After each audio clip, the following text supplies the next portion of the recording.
ایک سانپ سائے میں رینگ رہا تھا۔ اس کی نظریں ایک چھوٹی سی چمکتی روشنی پر جمی ہوئی تھیں۔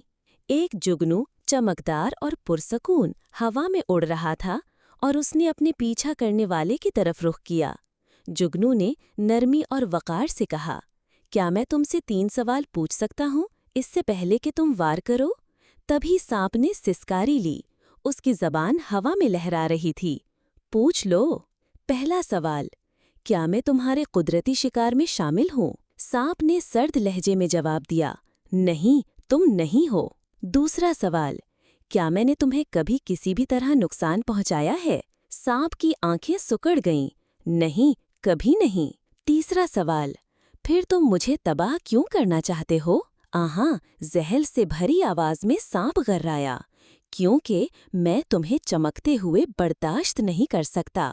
کہانی کا سبق، ایسے لوگ بھی ہوتے ہیں جو تمہارے خلاف ہوتے ہیں، صرف اس لیے نہیں کہ تم نے ان کا کچھ بگاڑا ہو، بلکہ اس لیے کہ تمہاری روشنی ان کے اندھیرے کے لیے خطرہ ہے۔ انہیں کوئی وجہ درکار نہیں، تمہاری چمک ہی کافی ہے، لہٰذا چمکتے رہو، ان کی نفرت کے بیچ جگمگاؤ، سانپوں سے بھرے اس جہان میں جگنو بنو۔